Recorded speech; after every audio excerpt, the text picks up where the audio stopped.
नमस्कार दोस्तों। आज हम आपके लिए लेके आए हैं हिंदी का एक बहुत ही महत्वपूर्ण विषय समास।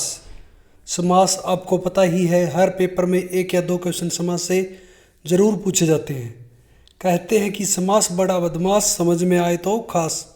इसका मतलब यही है, अगर आप अच्छे से समाज को समझ लोगे ना तो खास है, आपके 2 नंबर खास हो जाएंगे। हर एग्ज़ाम में समास पूछे जाते हैं एचएससी बोर्ड द्वारा। तो चलते हैं समास की ओर। पहले तो ये जान लेते हैं समास होता क्या है। समास क्या होता है? समास क्या है? 2 या 2 से अधिक पद मिलकर एक स्वतंत्र और सार्थक शब्द बनाते हैं, तब जब विकार रहित मेल हो। जैसे नीला है कंठ जिसका, नीलकंठ। ठीक। विकार रहित शब्द का मतलब होता है ऐसे दो शब्दों को जोड़ा जाता है जिसका कुछ ना कुछ मीनिंग हो, अर्थ हो, यानी ऐसे शब्दों को बोलते हैं विकार रहित शब्द। ऐसे नहीं कि कुछ भी शब्द उठाकर जोड़ दिए, लेकिन उन शब्दों से जोड़ने से एक सार्थक शब्द बनना चाहिए जिसका कुछ ना कुछ अर्थ हो, उसको कहते हैं समास। समास के 6 भेद होते हैं। समास के 6 भेद आइए जान लेते हैं 6 भेद कौन कौन से होते हैं समास के। समास के जो 6 भेद है वो ये है, इस प्रकार है। पहला है अविभाव समास, दूसरा है तत्पुरुष समास, तीसरा है द्वंद्व समास, बहुव्रीहि, कर्मधारय और द्विगु। 6 प्रकार के समास होते हैं। इनके बारे में आपको डिटेल भी करवाएंगे, पहले एक बार बता देते हैं। जो अविभाव समास है उसमें पूर्व पद प्रधान और समूचा जो पहला पद है वो प्रधान होता है, दूसरी उसकी क्रिया विशेषण होता है। जैसे कुछ भी लगा लो, यथाशक्ति यानी शक्ति के अनुसार, अगर शक्ति होगी तो उसी के अनुसार आदमी काम करता है। ठीक है, इस तरीके से। तत्पुरुष समास में जो अंतिम पद है वो प्रधान होता है, पहला पद विशेषण और दूसरा पद विशेष्य होता है। विशेषण का मतलब है कुछ ना कुछ विशेष्य उसकी विशेषता होगी और विशेष्य है जो उसकी विशेषता बताने वाला होगा। ठीक है। अगला है जैसे राजा का पुत्र। राजा का पुत्र क्या हो गया? राजकुमार हो गया। राजा का पुत्र, पहला प्रधान राजा प्रधान हो गया, दूसरा पद है का। ठीक है नी। और पुत्र क्या है? उसकी विशेषता होगी, वो राजा का पुत्र है। ठीक है, विशेष्य की विशेषता बताता है। इस तरीके से द्वंद्व समास में क्या है? द्वंद्व समास के बीच और का लोप होता है। द्वंद्व समास में ऐसे शब्द आते हैं जो समान चीज़ों के लिए यूज करते हैं। सुख और दुख है, लाभ और हानि, लाभ हानि। कुछ ऐसे शब्द आते हैं जिनके बीच में हम एक डैश का लोप होता है, उसके बीच में उस और समान उपाधि होती है उन शब्दों की, लाभ हानि। या तो लाभ होगा या हानि होगा। माता और पिता, ठीक है, दादा दादी। ठीक है, इस तरीके के शब्द होते हैं उसके अंदर। बहुव्रीहि समास में कोई पद प्रधान नहीं होता। ठीक है, इसका आदि लगाकर विसर्ग और विशेष नाम पर अभिप्रेत हो। विशेष नाम अभिप्रेत का मतलब, जैसे हमने अभी एक एग्जाम्पल लिया था, नीलकंठ को आप दोस्त, नीला है कंठ जिसका, नीला कंठ किसका है? भगवान विष्णु का। ऐसे शब्द जिनका अर्थ विग्रह करने के बाद उसका कोई ना कोई किसी न किसी से एक और अलग कनेक्शन बन जाए। जैसे पीताम्बर, पीले अंबर धारण करने वाला। ठीक है, पीले अंबर धारण करने वाला कौन है? श्री कृष्ण। तो ऐसे ब्रैकेट में कोई शब्द बनेगा 10 आनंद, 10 है आनंद जिसके। ठीक है, 10 है आनंद जिसके, क्या बन गया? रावण। ठीक है, आनंद मतलब सर। ठीक है, इस तरीके से क्या होते हैं बहुव्रीहि में। कर्मधारय समास, जिसमें जो विशेष्य है विशेषण के भाव को सूचित करेगा। विशेष्य है जो विशेषण के भाव से मतलब होता है। विशेषण जैसे चरण कमल बंदो हरिराई, जैसे उसके कमल, जैसे कमल, चरण के समान कमल। ठीक है, उसकी किसी ना किसी चीज़ से विशेषता बताएगा। विशेषण की जो विशेष्य है जो विशेषण की विशेषता बताएगा। ठीक है। अगला है जो आपका द्विगु समास में पहला पद है जो संख्यावाचक मिलेगा। जैसे चौराहा, 4 राहों का समूह, 9 ग्रहों का समूह। ठीक है, इस तरीके से कुछ होगा। जैसे 12 आनों का समूह। ठीक है, 8 आनों का समूह। ठीक है, इस तरीके से कुछ इस तरीके के शब्द मिलेंगे। आइए चलते हैं आगे, स्टार्ट करते हैं जो अविभाव समास है उसके एग्जाम्पल आपको कुछ करवा देते हैं। जैसे अविभाव समास है, इसमें क्या पहला पद प्रधान हो उसे अविभाव समास कहते हैं। पहला पद प्रधान का मतलब है यथाशक्ति। इसके अंदर आपको मेन तौर पर 4-5 शब्द स्टार्टिंग में मिलेंगे, जिसमें होगा अनु, यथा, जैसे आपको ये शब्द मिलेंगे। जो अविभाव समास की जो विशेषता है, अनु शब्द मिल गया, आ मिल गया, प्रति मिल गया, भर, यथा, यावत और हर, ये इसकी पहचान है। अगर ये शब्द मिलेंगे तो आप उसका विग्रह करने के बाद आप उसको अविभाव समास लिख सकते हैं। जैसे एग्जाम्पल आपका यथाशक्ति, यथा आ गया ना, यथा मतलब के अनुसार, शक्ति के अनुसार। अगर आपके पास कोई भी काम करने की अक्षमता होगी तभी कर सकोगे आप। प्रतिदिन, हर दिन यानी दिन दिन, प्रति हो गया प्रतिदिन, इसके अंदर प्रदान हो गया। अगला देखें प्रत्येक, देख एक एक के प्रति, एक एक के प्रति, यथाशक्ति, यथाशक्ति के अनुसार, यथा सामर्थ्य, सामर्थ्य के अनुसार, आजन्म, जन्म से लेकर, ठीक है, जन्म से लेकर, अनुरूप, रूप के अनुसार, ठीक है, रूप के योग्य या रूप के अनुसार, ठीक है, भरपेट, पेट भरकर, ठीक है, पेट भर। ये था इसके एग्जाम्पल। जो अविभाव समास है इसमें समस्त पद जो भी बन जाते हैं तब कोई रूप नहीं बदलता। जैसे आप इनका विग्रह करते तो भी उसका कोई रूप नहीं बदलता, वही अर्थ बताता है, यही इसकी एक विशेषता है, ठीक है। और इसके अंदर दूसरा है आपका तत्पुरुष समास। तत्पुरुष समास क्या होता है? जिसके अंदर जो उत्तर पद है यानी दूसरा शब्द है या अंतिम शब्द प्रदान होता है। जो उत्तर शब्द या अंतिम शब्द वो प्रदान होता है, जैसे उसे तत्पुरुष समास का। जैसे राजा का पुत्र, देखो राजकुमार क्या होता है? राजा का पुत्र होता है, ठीक है, राजकुमार, राजा का पुत्र। देशभक्ति, देश के लिए भक्ति, ठीक है। अगला क्वेश्चन है, जो अगला है आपका, इसको कारक के अलग अलग, जैसे जो राजा की जो आपका ये है समास है, इसके अंदर जो 6 पार्ट है, इसके तत्पुरुष समास के 6 पार्ट है, जिनके अंदर कोई कोई किसी व्यक्ति का विलोप होता है। जैसे राजा का पुत्र, इसमें का लोप हो गया, ठीक है, राजकुमार था, इसके अंदर का लोप है। इस तरीके से जो आपको कारक कराए थे अब वो इसमें आपको काम आने वाले हैं। जैसे कर्म तत्पुरुष समास है, कर्म में हमने क्या बताया था? कर्ता ने कर्म को, तो इसके अंदर को का लोप मिलना चाहिए। जैसे गगन चुंबी, गगन को चूमने वाला, ठीक है, गगन को चूमने वाला। माखन चोर, माखन को चुराने वाला। इस तरीके से इसके जो 6 वेद हैं वो जो कारक वो कराते हैं आपको। जो इसके अंदर कर्ता नहीं आता, संबोधन नहीं आता, और बाकी जो 6 वेद है वो इसके अंदर आते हैं, जो तत्पुरुष समास के जो वेद हैं। कर्ण तत्पुरुष समास। अगला है आपका, देखो ये था यश प्राप्त, यश को प्राप्त। अगला आपका कर्ण तत्पुरुष समास। कर्ण तत्पुरुष समास को तृतीय पुरुष भी कहा जाता है। इसके देखो, इसके में क्या कर्ण के अंदर क्या मिलेगा आपको बताया था ना, से का लोप मिलेगा या द्वारा, के द्वारा, यानी से यानी किसकी सहायता से तो मतलब द्वारा भी कर सकते हैं किसी को पकड़। जैसे तुलसीदास, तुलसी कृत, तुलसी द्वारा कर्त, यानी तुलसी के द्वारा किया जाने वाला काम, ठीक है। पद दलित, पद से दलित। शोकग्रस्त, शोक से ग्रस्त। इस तरीके के होते हैं कर्ण तत्पुरुष समास। मन चाहा, मन से चाहा हुआ। अगला आपका संप्रदाय, जो संप्रदान तत्पुरुष समास, इसको आपको पता ही है संप्रदाय में किसका लोप होता है, आपको कल ही क्लास करवाई थी। के लिए, इसके अंदर के लिए का लोप होगा। देखो शिव दर्पण, शिव के लिए दर्पण। देशभक्ति, देश के लिए भक्ति। इस तरीके के मिलेंगे इसके अंदर आपको। विधानसभा, विधान के लिए सभा। अगला है आपका अपादान तत्पुरुष समास। आपको कल भी बताया था, अपादान में क्या है, कुछ अलग बताया जाएगा, ठीक है, कुछ अलग बताया जाएगा जिससे कुछ ना कुछ उससे दूरी बनेगी, कुछ इस तरीके से बनाई जाएगी। जैसे जन्मांध, जन्मांध क्या है, जन्म से अंधा, यानी जन्म से ही उसकी रोशनी उससे दूर चली गई। कुछ इस तरीके से सोचने पड़ते हैं दोस्तों, आपको भी सोचना पड़ेगा जब आप विग्रह करोगे तो किस तरीके से बनाए इस सेंटेंस को। पद च्युत, पद च्युत क्या है, पद से च्युत, पद से दूर, यानी पद से दूर हो गया। लोकात्र, लोक से परे, लोक से परे यानी इस लोक से दूर चला गया, परे। देखो धनहीन, धन से हीन, यानी धन उसे दूर चला गया। तो आपको बताया था ना, अपादान कारक है, उसमें लगाव पाया जाएगा, यानी दूरी बताई जाएगी, ठीक है। वो आपसे दूर जाने वाली चीज़ होगी, आपके पास नहीं है, ठीक है। और कर्ण के अंदर क्या था, उसकी सहायता ली जाएगी कर्ण से, ठीक है, के साथ।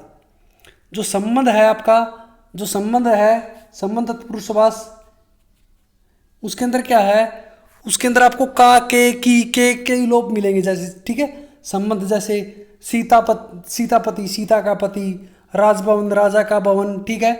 इस तरीके के सेंटेंस होते हैं। जैसे राम राज्य, राम का राज्य, ठीक है। लोकनायक, लोक का नायक, ठीक है। इस तरीके से मिलेंगे। जो अधिकरण है, अधिकरण में आपको बताया था ना, जिसके अंदर क्या होता है, में और पर होते हैं, ठीक है। में और पर होते हैं, में और पर की वो संज्ञा होती है इसके अंदर, जो में और पर।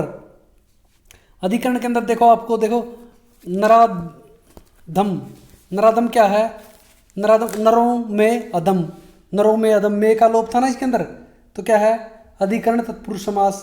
देखो रण सूर, रण में सूर, ठीक है।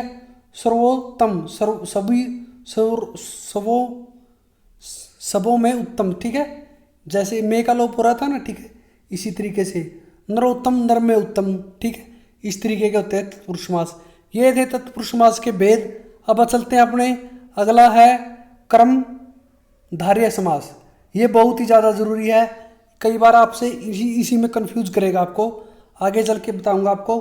कर्मधारय समास, कर्मधारय समास में क्या है, जिस समास में पूर्व पद विशेषण, पहला यानी पहला पद विशेषण और उत्तर पद विशेष्य होगा। विशेषण का मतलब क्या होता है, जिसकी विशेषता बताई जाए विशेष्य के द्वारा, ठीक है। विशेष्य जो विशेषता बताएगा और जिसकी बताई जाएगी।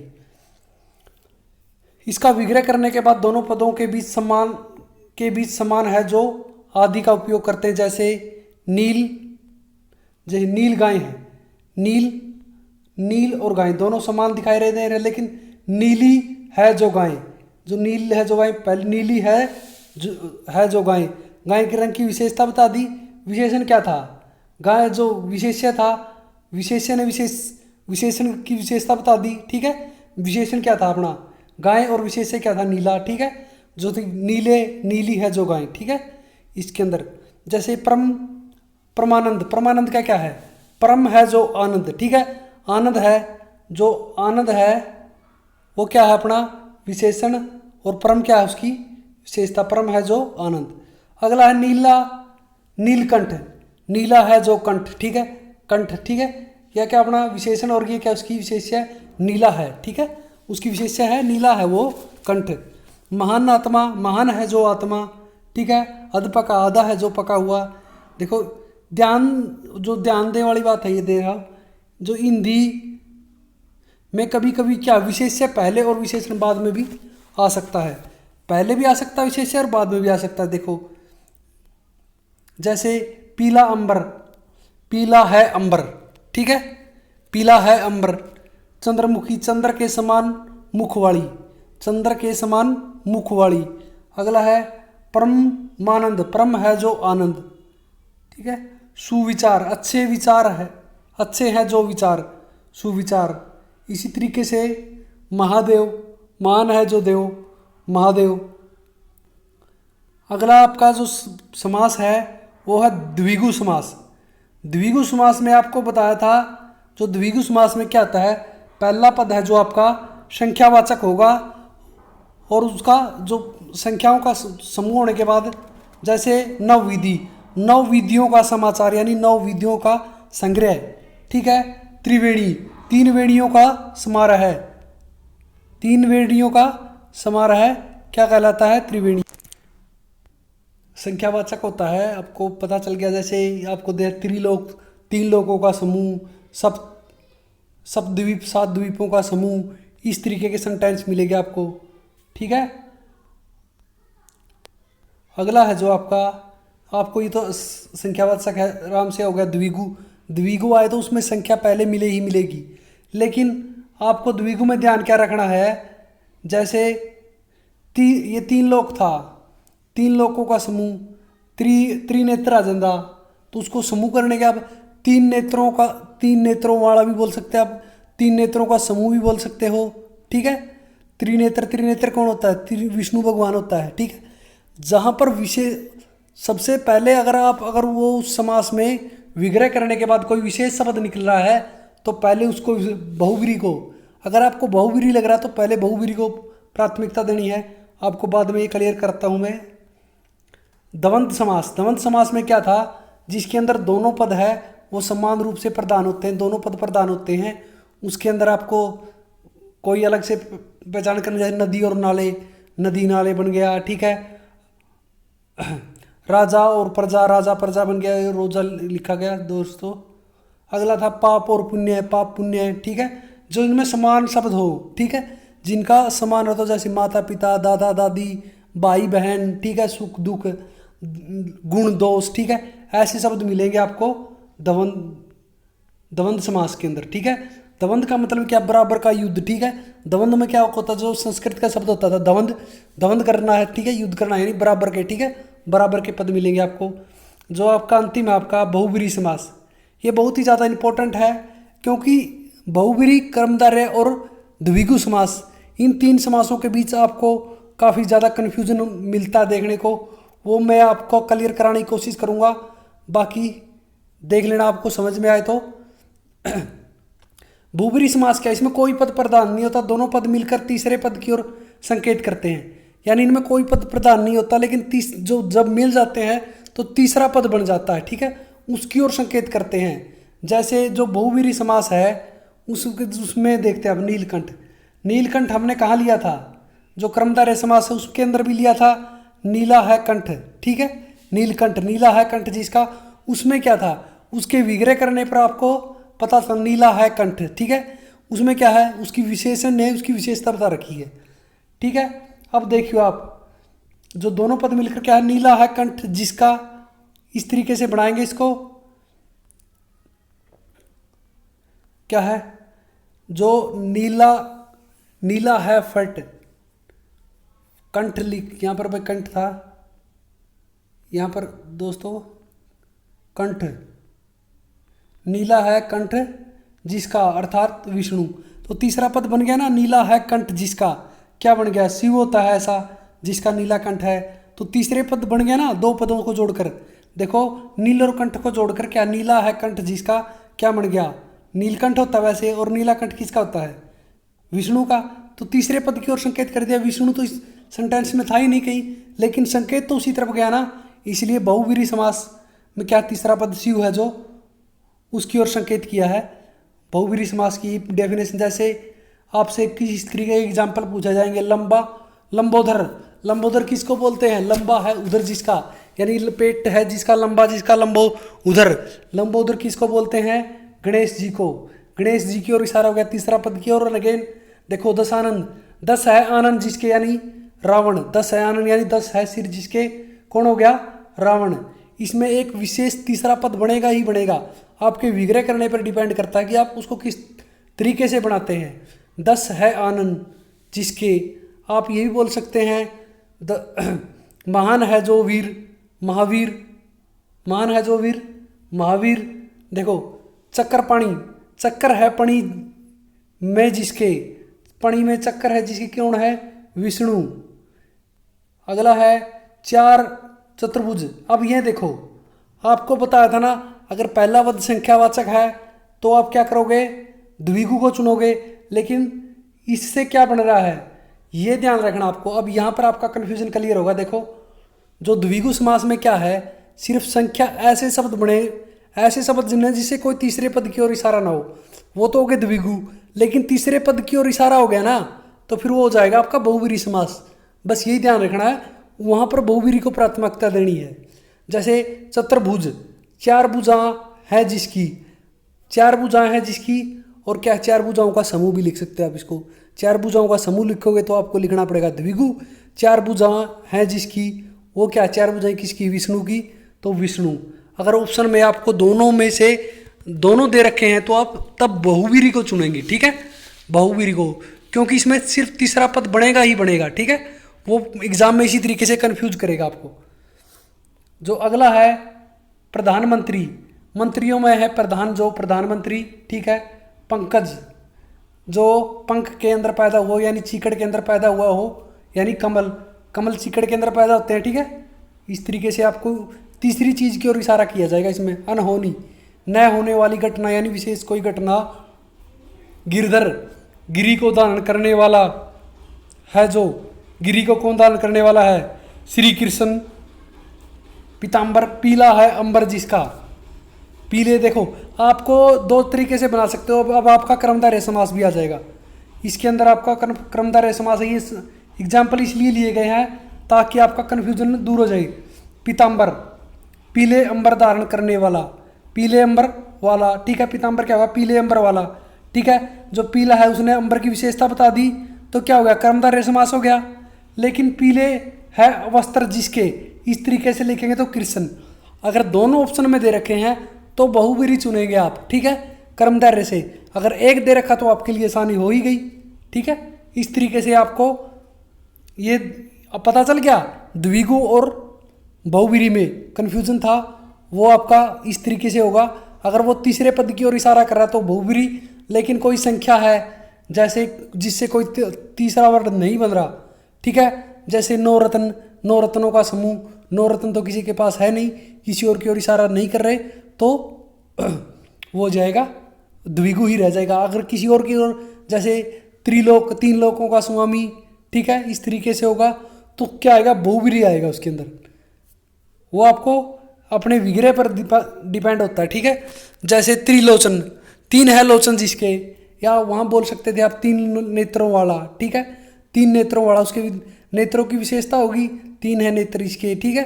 वहाँ पर क्रमधारय में आएगा तीन नेत्र, तीन नेत्रों वाला, ठीक है। ये द्विगु के अंदर आएगा। तीन नेत्रों वाला किसके अंदर आएगा, द्विगु के अंदर, क्यों संख्यावाची हो गया। लेकिन तीन नेत्र हैं जिसके, तब क्या बन जाएगा, ये बहुव्रीहि। तीन नेत्र संसार में एक ही है, विष्णु जो आपका शिव जी है। इसी तरीके से आपको इनको करना है। अगर आपको वीडियो पसंद आई तो लाइक करें, कमेंट करें, चैनल को सब्सक्राइब करें। दोस्तों बहुत ज़्यादा मेहनत लगती है वीडियो बनाने में। जय हिंद, जय भारत। दोस्तों अगर कल हम कुछ बच्चे जिद कर रहे थे संधि के लिए, कल हम संधि स्टार्ट करेंगे। जिस भी बच्चे को संधि का लेक्चर चाहिए तो कल आपको मिल जाएगा संधि का लेक्चर। संधि कराएंगे आपको। संधि एग्जाम में बहुत ही ज़रूरी है, कम से कम 1 या 2 नंबर की तो आती ही है। जय हिंद दोस्तों, मिलते हैं फिर कभी नई वीडियो के साथ। जय हिंद, जय भारत।